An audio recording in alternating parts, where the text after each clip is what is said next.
Hay algo que creo que subestimamos en gran manera. Es el poder de las relaciones positivas. Cuando nuestras relaciones no están bien, nuestro mundo está de cabeza. Pero si nuestras relaciones están bien, cambia muchas otras cosas. Cambia nuestra fe, cambia nuestra habilidad de caminar con Dios, de oír a Dios. Vamos a hablar del poder de las relaciones positivas y las Escrituras tienen mucho que decir al respecto. Creo que esto será de gran valor para ti, así que pon atención.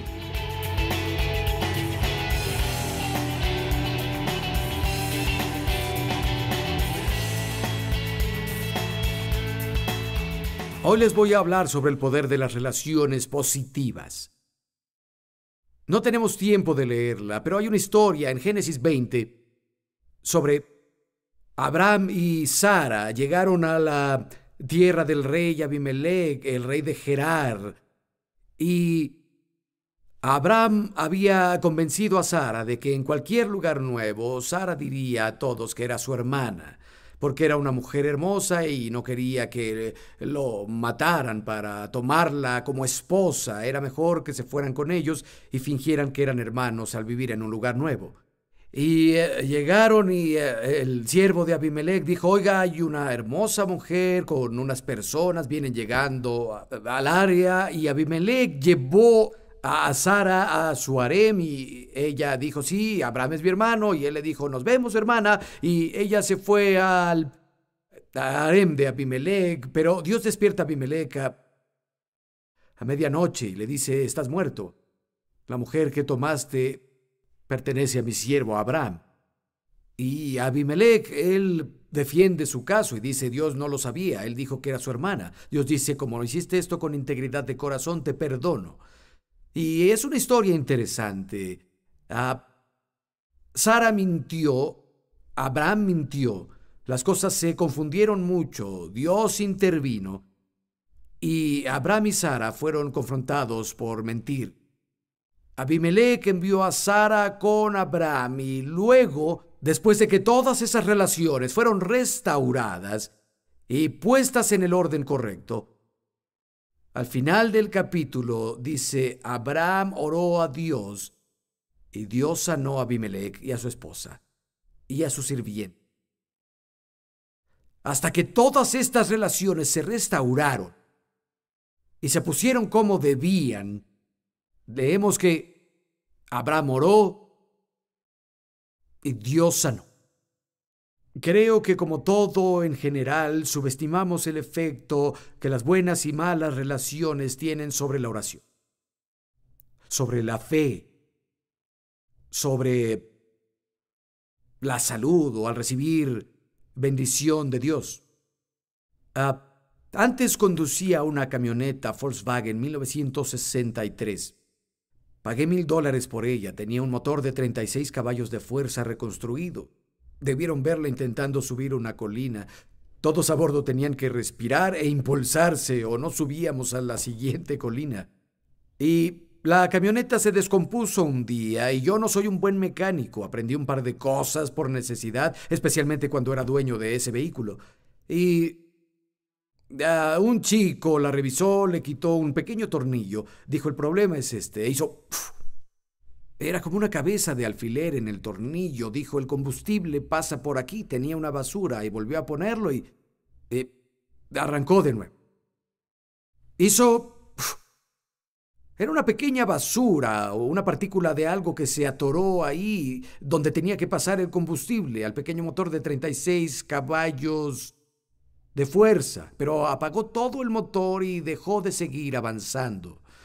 Y creo que un poco de tierra en nuestras relaciones puede hacer lo mismo a la fe y a la oración, con todo lo que se produce, el conflicto, la falta de perdón, el egoísmo, la deshonestidad. La principal razón que Jesús citó para una oración sin respuesta en todos los evangelios, o la falta de la fe que toca a Dios o trae una respuesta deseada, fueron las cosas que no están bien en las relaciones. Es lo primero que subrayó como fracaso de la oración, o la falta de fe que da resultados, la falta de perdón, tener resentimientos. Si mis oraciones no son contestadas, es lo primero que tengo que revisar en mi corazón. ¿Sabes, Bayless? ¿Has guardado algo malo hacia alguien? Incluso si tú eras el recto en una situación y te han hecho daño, has permitido que la falta de perdón o la amargura entrara en tu vida. Jesús llegó lejos.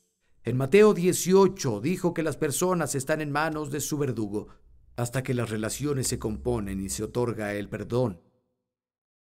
Hace muchos años iba a la iglesia, tal vez fue en 1978 o principios del 79. Recuerdo que había un caballero canoso, él era un acomodador y no entendía ese término, pero dijeron que era uno de los ancianos de la iglesia y era un cargo en la iglesia, algo de esa naturaleza. Una vez se levantó a compartir en un servicio que lo habían llamado para ir a orar por una mujer, una señora que no iba a la iglesia, y en ocasiones iba a orar por los enfermos o por sus necesidades. Fue a visitar a esta mujer, ella estaba inmovilizada y tenía artritis paralizante. Sus articulaciones estaban anudadas, según él. Le había afectado rodillas, tobillos, sentía un dolor terrible. No podía andar, no podía estirar los dedos y había estado así por varias décadas en esa silla de ruedas por su condición artrítica. Y no recuerdo bien o por completo lo que se suponía que había sido la oración, pero ella le pidió que alguien fuera a orar. Él fue a orar por ella, luego contó la historia y dijo, fui a imponerle las manos para pedir, y no pude hacerlo. Retrocedí y luego intenté orar por ella de nuevo y no pude hacerlo. La tercera vez fue a imponerle las manos y a orar por ella y algo me detuvo. Y le dije a la señora, lo siento, parece que no puedo orar por usted. ¿Es posible que tenga falta de perdón en su corazón contra alguien? Y ella dijo, pues de hecho sí, con mi hermana. Me he amargado contra mi hermana por 30 años. Y tengo esta falta de perdón y resentimiento por mi hermana. Y él dijo, de inmediato supe que sucedía. Y dijo, no creo poder orar por usted hasta que nos encarguemos de eso. ¿Está dispuesta a orar y a perdonar a su hermana? Y no sé si le preguntó por qué asunto era que estaba tan amargada. Y ella dijo, sí, lo haré. Y ella agachó la cabeza y comenzó a orar y comenzaron a caer lágrimas de sus ojos. Ella oró y le pidió a Dios que la perdonara por guardar amargura todos estos años y le pidió a Dios que perdonara a su hermana y dijo, pasó algo muy raro, oí unos ruidos como si se rompiera una rama. Y luego escuché otro. Y luego escuché otro, snap, bump, y al mirar una de sus manos comenzó a estirarse. Y luego su otra mano se estiró y sus dedos estaban derechos. Y luego sus piernas hicieron lo mismo. Y era como si pudieras escuchar los huesos tronando. Ella sin ayuda se paró de la silla de ruedas y quedó sana. En el momento en que perdonó. Jamás olvidaré esa historia. Él ni siquiera tuvo que orar por ella. Y creo que a veces es una ilustración radical de cómo a veces cuando mejoramos una relación, no siempre se puede, se necesitan dos para hacerlo, pero de nuestra parte necesitamos hacer todo lo que podamos, porque a veces cuando nuestras relaciones no están bien, cuando las cosas que Dios tiene que tratar con nosotros no se han arreglado, afecta nuestra fe y nuestras plegarias. Y cuando estaba estudiando y pensando en esto, algo comenzó a emerger en Efesios capítulo 5 y capítulo 6, y quiero que vayan conmigo a Efesios 5. Esto es muy interesante porque hay un flujo en todos estos capítulos. En el capítulo 5, versos del 1 al 21, trata sobre tener una relación adecuada con Dios. En el capítulo 5, versos del 22 al 33, habla de tener una relación correcta entre esposos y esposas. En el capítulo 6, versos del 1 al 4, habla sobre tener relaciones adecuadas entre hijos y padres. Y en el capítulo 6, versos del 5 al 9, habla de tener relaciones correctas con los de afuera de nuestras familias. Y elige usar un ejemplo, aquellos con quienes pasamos más tiempo, las relaciones con quienes trabajamos o para quienes trabajamos. Y luego llega el verso 10, con todas estas cosas. Lo siguiente que dice en el capítulo 6, verso 10, es, finalmente. Piensen finalmente. Finalmente, hermanos, fortalézcanse en el Señor y en el gran poder de Dios. Verso 11, pónganse toda la armadura de Dios para que puedan hacer frente a las artimañas del diablo. Y habla de todo lo que es la armadura. Llega al verso 16. Además de todo esto, tomen el escudo de la fe con el cual apagarán las flechas encendidas del maligno. Tomen el casco de la salvación y la espada del Espíritu, que es la palabra de Dios. Oren en el Espíritu siempre. Con peticiones y ruegos, manténganse alerta y perseveren en oración por todos los santos. Bueno, pónganse la armadura de Dios, ayunen, usen su fe, usen la palabra de Dios para orar, etcétera, etcétera. Y creo que el punto de lo que quiero compartirles es que yo no puedo resistir al diablo con éxito. No podemos usar con éxito nuestra fe, usar la palabra de Dios, ni orar hasta que nuestras relaciones estén bien en esas áreas. La relación con Dios, la relación con el cónyuge, la relación con los hijos, la relación en el trabajo, con aquellos afuera de la familia. Arregla todas estas relaciones en las áreas que Dios está tratando contigo, las áreas que dice la palabra de Dios, y luego hazle frente a las artimañas del diablo. Luego levanta el escudo de la fe. Luego haz toda la oración y súplica en el Espíritu usando la palabra de Dios, que es la espada de Dios. Pero la relación correcta viene primero. ¿Todos comprenden hasta aquí? Bueno, si no se mueven, nadie sabrá que estoy hablando con ustedes, ¿sí? Quietos, relajados, y todos pensarán que hablo con alguien más. Vamos a hablar de las áreas diferentes de las relaciones, ¿sí? Solo un poco. En primera, tu relación con Dios. Lo primero que enfrentamos aquí, lo que evita una buena relación con Dios es el pecado. Isaías 59:2 dice, tus iniquidades te separan de Dios y tu pecado esconde su cara de ti. Salmo 66:18, si tengo iniquidad en mi corazón, el Señor no escuchará. Vayan a Efesios 5, comienza hablando de nuestra relación con Dios, verso 1. Por tanto, imiten a Dios como hijos, den amor como Cristo nos amó y se entregó por nosotros como ofrenda y sacrificio fragante para Dios. La inmoralidad sexual, la impureza o la avaricia ni siquiera deben mencionarse porque eso no es santo. Ni palabras indecentes, conversaciones necias, ni chistes groseros. No hablen, más bien den gracias. Porque nadie que sea avaro, es decir, idólatra, inmoral e impuro, tendrá herencia en el reino de Cristo y de Dios. Y comienza a tratar con el pecado, y vamos a ver en el verso 8, porque antes eran oscuridad, pero ahora son luz en el Señor, vivan como hijos de luz. Verso 11, no tengan nada que ver con las obras infructuosas de la oscuridad, más bien denúncienlas. Muy bien, comenzó a lidiar con una cosa que puede separarnos de Dios. Lo único que puede poner una nube entre Dios y nosotros es el pecado.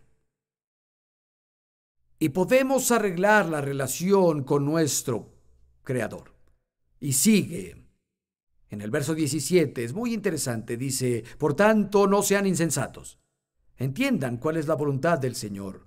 No se emborrachen, eso lleva al desenfreno. Sean llenos del Espíritu, anímense unos a otros con salmos, himnos y canciones espirituales. Canten y alaben al Señor con el corazón, dando siempre gracias a Dios el Padre por todo, en el nombre de nuestro Señor Jesucristo. Sométanse unos a otros por reverencia a Dios. La palabra desenfreno en realidad significa indulgencia sin restricción en un sentido de placer. Pablo le escribió a un grupo de personas que cada uno de ellos había experimentado diferentes festividades que había en el mundo de habla griega. Uno de sus dioses, el dios griego del vino y el dios griego del placer, la forma en que se servía a este dios griego era embriagándose. De hecho, Pilatos declaró algo en todo el distrito de Atenas, la ciudad de Atenas y todos los distritos alrededor, que durante esas celebraciones, esos festines para el dios del vino, no se podía encontrar a un solo hombre sobrio en ningún lado. Así que bebían vino y cantaban canciones al dios del vino, y luego hacían estas orgías. Así es como adoraban. Era lujuria desenfrenada, sin restricciones, y hacían lo que querían, y hacían esas cosas, y la idea es que si podías entregarte por completo, te embriagabas con vino, entonces te poseería el dios del vino y del placer.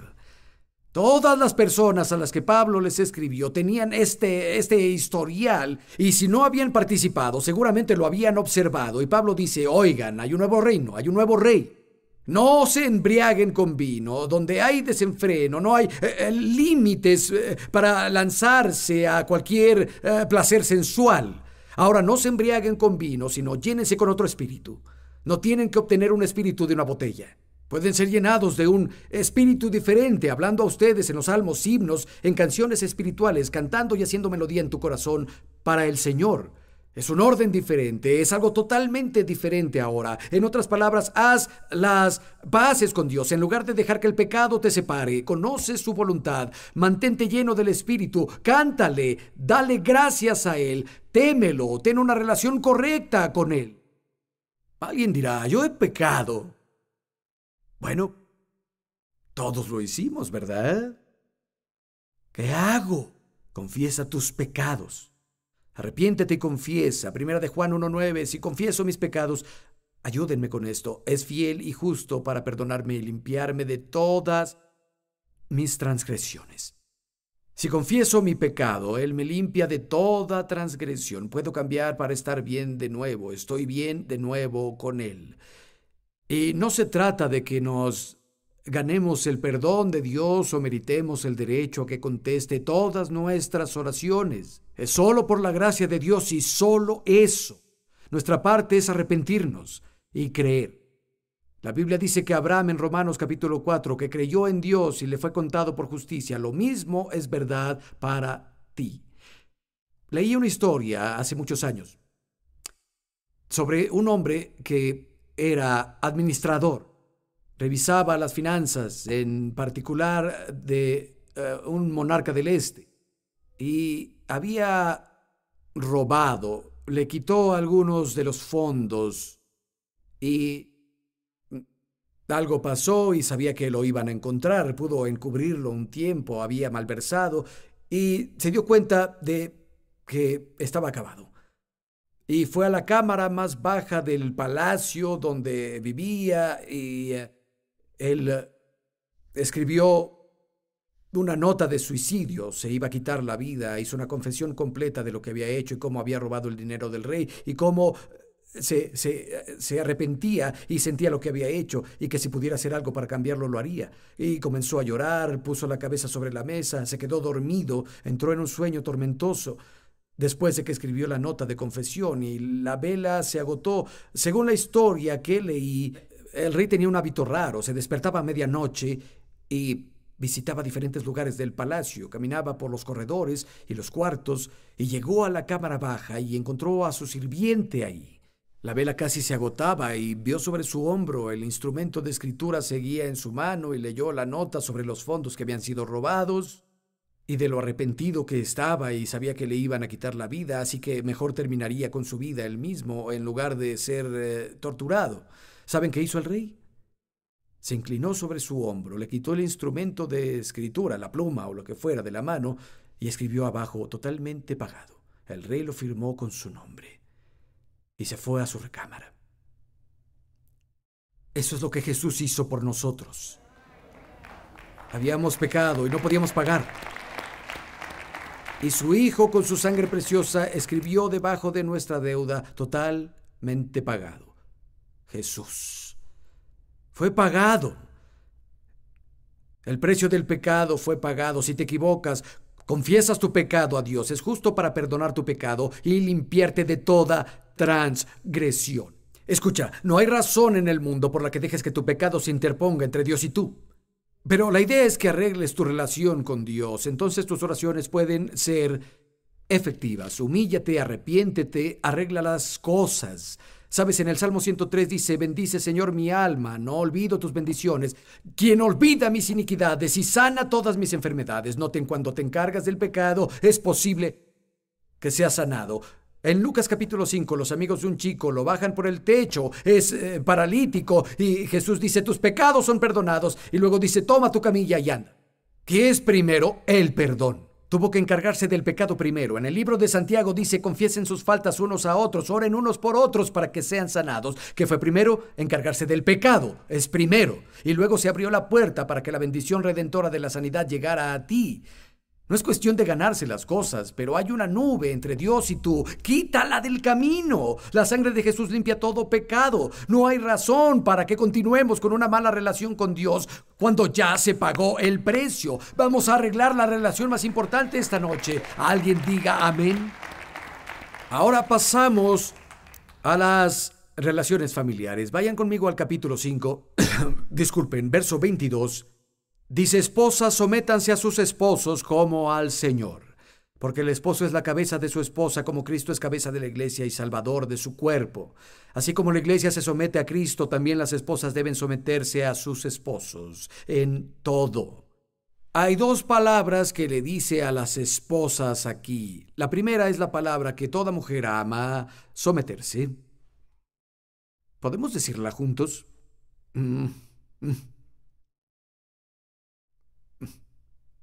Ni una palabra. De hecho, es un término militar. En lenguaje griego significa estar en un rango abajo. No significa superioridad e inferioridad. Para nada. Pero hay un orden divino de las cosas. Sométanse a su esposo como al Señor. Saben, Janet y yo no siempre estamos de acuerdo. En serio. Y hay áreas en las que Janet es mucho más inteligente que yo. Ella tiene más experiencia en algunas cosas que yo y hay cosas en las que yo tengo más experiencia que ella. Somos un equipo. La Biblia dice que somos coherederos de la gracia de la vida juntos. No siempre vemos las cosas de la misma forma y hablamos de ello. Y después de que hablamos, si aún no lo vemos igual, ella ora, yo también. Y si aún no concordamos, ¿saben qué? Ella se somete. Y cuando lo hace, no echa el ancla a nuestro bote y siento que tengo que arrastrar esa ancla solo. Aun si piensa que soy un idiota, no me lo dice. Puede decírselo a Dios, pero no a mí. ¿Y saben qué? Dios trabaja con eso. Y hay veces en las que me equivoco. Y se lo digo, tenías razón, amor. Y ella no dice, te lo dije, te lo dije, te lo dije. Ella no hace eso. Debe haber un liderazgo en todo, en cualquier organización, ya sea un matrimonio, ya sea un negocio, lo que sea. Tiene que haber una autoridad final en algo. Y no quiero decir con esto, yo soy el dictador, mejor haz lo que te digo. Porque eso no es bíblico tampoco. No dice, esposos, hagan que sus esposas se sometan. No es una sumisión forzada. De hecho, hay otra palabra para eso, subyugar. Esta es una sumisión voluntaria, por respeto al esposo y por respeto a Dios. Y saben, siempre hay una corte más grande de apelación a la que pueden ir. Pueden ir a Dios, pueden cambiar al chico. Y tal vez en otro momento comentaré las diferencias porque sé que hay mujeres que dicen mi esposo no ha sido salvado y ellos dicen mi esposa no ha sido salvada. Solo sé que Dios puede darte sabiduría en cualquier situación. Y puedes, aunque Él no conozca a Dios, honrarlo. De hecho, eso nos lleva a lo siguiente. Es la segunda cosa y en verdad es algo muy, muy importante. Verso 33. Mismo capítulo, verso 33. En todo caso, cada uno de ustedes ame también a su esposa como a sí mismo, y que la esposa respete a su esposo. Respétenlo. Los hombres quieren respeto, señoras. Les diré un secreto. Los hombres quieren respeto más que cualquier otra cosa. En la versión más amplia dice que lo notes, que lo honres, lo admires, entre otras cosas. Dale a tu hombre atención y alabanza y verás qué es lo que pasa. Pero los hombres quieren ser respetados. Y señoras, hagan esto. No es cuestión de estar amordazada y no tener voz o no tener opinión y no ser apreciada, porque el ideal de Dios es que sea así. Pero necesita haber un corazón que diga, muy bien, voy a someterme como el Señor, a quien no le veo la cara. Y Dios, voy a poner esto en tus manos. Y muestren respeto, chicos, tienen una responsabilidad más grande que las mujeres. Estoy convencido. Verso 25. Dice, esposos amen a sus esposas así como Cristo amó a la iglesia y se entregó por ella. Como Jesús dio la vida por la iglesia, se puso en segundo lugar y a la iglesia primero, pero no se trata de mis derechos, mis pasatiempos, lo que quiero. Se trata de entregarme a ella y poner sus intereses y bienestar primero.